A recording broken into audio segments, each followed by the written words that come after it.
Hello दोस्तों, नमस्कार। मैं मिथिलेश कुमार स्वागत करता हूं आप सभी का आपका अपना YouTube channel study with Mithilesh पर। जैसा कि आप लोग जानते हैं, एसएससी एमटीएस का कल आंसर की आया है एमटीएस का। तो उसी का एक पेपर का हम जीके का आज डिस्कशन करेंगे। तो आइए स्टार्ट करते हैं। पहला सवाल है, अगस्त 2020 तक प्राप्त जानकारी के अनुसार भारतीय रिजर्व बैंक के गवर्नर कौन थे? तो जो अगस्त 2020 तक के अनुसार भारतीय रिजर्व बैंक के जो गवर्नर थे वो थे शक्तिकांत दास।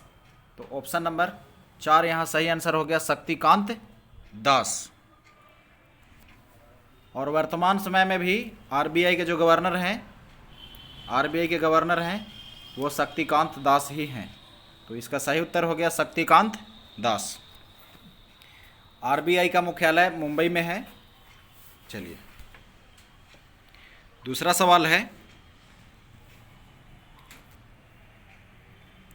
ओलंपिक गेम्स 2024 कहाँ पर आयोजित होने वाले हैं? तो ओलंपिक गेम्स 2024 जो आयोजित होने वाले हैं वो फ्रांस की राजधानी पेरिस में आयोजित होने वाला है।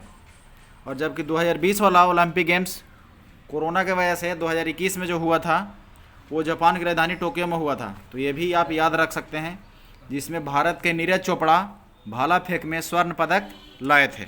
चलिए, नेक्स्ट क्वेश्चन।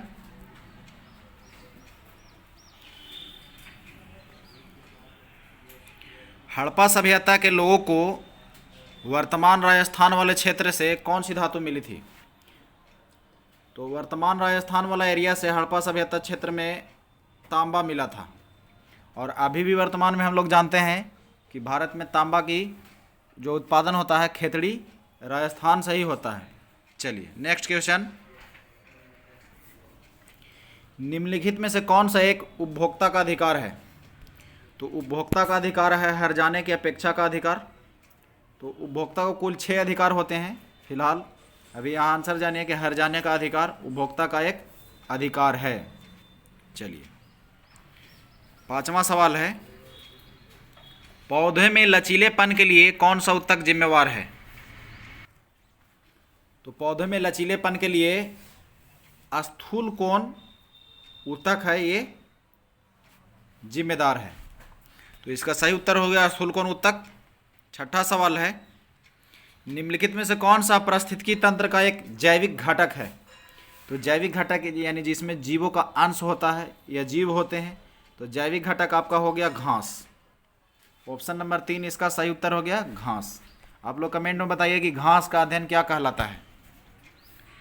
सातवां सवाल, भारत के संविधान में डैश यानी खाली स्थान से कई संस्थागत विवरणों और प्रक्रियाओं को लिया गया है।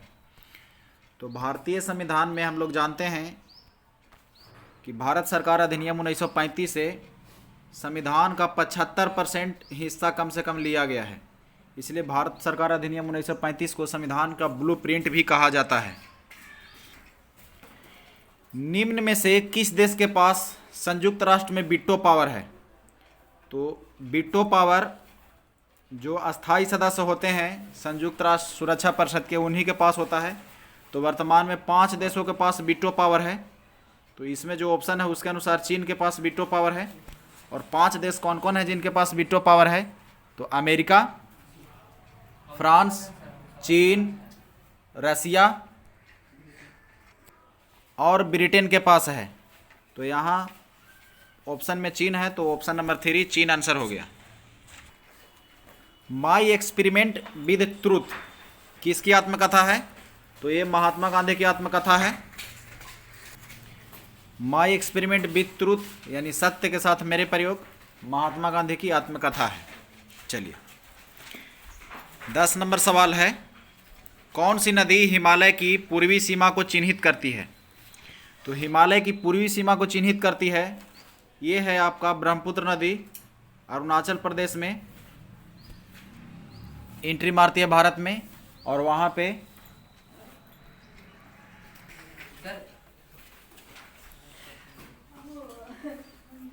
ब्रह्मपुत्र नदी तिब्बत में सांगपो जबकि असम में दिहांग के नाम से जानी जाती है। और इसकी प्रमुख सहायक नदियों में है दिबांग, लोहित, कामेंग, सुबनसिरी, मानस, पुथीमारी, धनसिटी, पगलड़िया और तीस्ता। तो तीस्ता नदी है जो ब्रह्मपुत्र की सहायक नदी है बांग्लादेश में। चलिए नेक्स्ट क्वेश्चन, संविधान सभा का अध्यक्ष निम्नलिखित में से कौन था? तो संविधान सभा का जो अध्यक्ष थे वो डॉक्टर राजेंद्र प्रसाद थे। जबकि अगर पूछा जाए संविधान सभा के प्रथम अस्थायी अध्यक्ष तो डॉक्टर सच्चिदानंद सिन्हा हो जाता आंसर। फिलहाल अस्थायी अध्यक्ष पूछा है तो डॉक्टर राजेंद्र प्रसाद सही जवाब है। चलिए 12 नंबर सवाल, निम्नलिखित में से कौन सी मृदा संरक्षण की एक विधि है? तो मृदा संरक्षण की एक विधि है वो है छाद। जबकि भूस्खलन, वनोन्मूलन और अत्यधिक रगड़ ये मृदा संरक्षण की विधि नहीं है, ये मृदा को अपर्दन करती है। नेक्स्ट क्वेश्चन, पश्चिमोत्तर, उत्तर और पूर्वोत्तर में किस प्रकार के पर्वत को आबद्ध करते हैं भारत को? तो इसका सही उत्तर हो जाएगा यंग फोल्ड माउंटेन यानी तरुण वलित पर्वत। और तो पश्चिमोत्तर, उत्तर और पूर्वोत्तर भारत में ये हिमालय का ही पार्ट है। तो हिमालय है जो वलित पर्वत का उदाहरण है और नवीन वलित पर्वत का उदाहरण है। तो नवीन को तरुण भी बोलते हैं, इसलिए ऑप्शन नंबर 3 हो गया यंग फोल्ड माउंटेन। 14वां सवाल है, पेप्टिक अल्सर के लिए कौन सा जीवाणु जिम्मेदार है? तो पेट में जो पेप्टिक अल्सर हो जाते हैं इसके लिए जिम्मेदार है हेलिकोबैक्टर पाइलोरी। तो इसका ऑप्शन नंबर 4 सही जवाब हो गया हेलिकोबैक्टर पाइलोरी। 15वां सवाल, उपभोक्ता संरक्षण अधिनियम डैश में अधिनियमित पारित किया गया था। तो उपभोक्ता अधिनियम जो पारित किया गया था वो 1986 में किया गया था, यानी ऑप्शन नंबर 3 इसका सही उत्तर है 1986 ईस्वी। नेक्स्ट क्वेश्चन, मार्च 1919 में बम्बई में निम्नलिखित में से कौन सी समिति बनाई गई थी? तो 1919 में खिलाफत समिति का गठन किया गया था। तो इसका सही उत्तर हो गया खिलाफत समिति। चलिए नेक्स्ट क्वेश्चन, बिजली गड़गड़ाहट की आवाज़ उसकी चमक से काफ़ी बाद में सुनाई देती है, इसका क्या ज्ञात होता है? इससे क्या ज्ञात होता है? तो देखिए, बिजली गड़गड़ाहट यानी जो साउंड का जो चाल है, स्पीड है, वो प्रकाश के चाल की अपेक्षा बहुत कम है। इसलिए बिजली चमकने पर पहले चमक दिखाई देता है, उसके बाद में सुनाई देता है। तो इसका ऑप्शन नंबर 4 सही हो गया। ध्वनि की गति प्रकाश की गति से काफ़ी कम है। पंजाब की पहली महिला मुख्य सचिव कौन थी?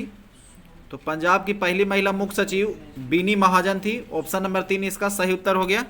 नेक्स्ट क्वेश्चन, राष्ट्रीय खेल पुरस्कार 2020 के लिए खेल समिति के अध्यक्ष कौन थे? तो राष्ट्रीय खेल पुरस्कार 2020 के लिए खेल समिति के अध्यक्ष न्यायमूर्ति मुकुंदन शर्मा थे। न्यायमूर्ति Mukundan Sharma option number A इसका सही उत्तर हो गया।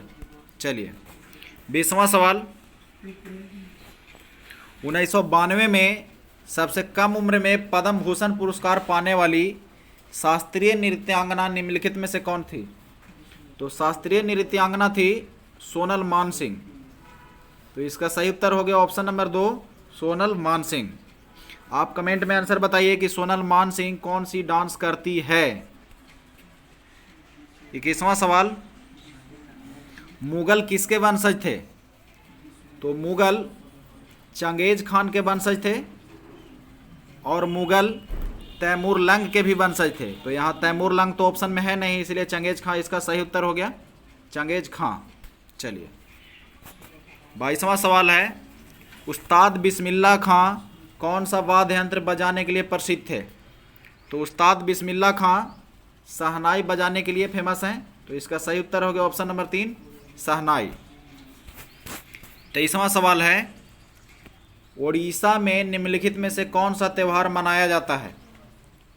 तो उड़ीसा में जो त्यौहार मनाया जाता है ऑप्शन के अनुसार नव कलेवर है। तो ऑप्शन नंबर 4 हो गया नव कलेवर। जबकि ऑप्शन नंबर 3 में आप देख पा रहे हैं अम्बुबाची। तो अम्बुबाची मेला है जो आसाम में लगता है कामाख्या मंदिर के पास। चलिए 24वां सवाल, निम्नलिखित में से कौन सा जीव खाद्य सामग्री का विघटन शरीर के बाहर ही करता है और फिर उसे अवशोषित करता है? तो इसका सही उत्तर हो गया ईस्ट। आज का आखिरी सवाल, मधु शिकार यानी हनी बंटिंग पर लघु वृत्त चित्र के लिए दादा साहब फाल्के पुरस्कार 2020 किसने जीता? तो दादा साहब फाल्के पुरस्कार 2020 लघु वृत्त चित्र के लिए केजांग डी थोंगडोक ने जीता। ऑप्शन नंबर 3 इसका सही उत्तर हो गया। जय हिंद, जय भारत, धन्यवाद।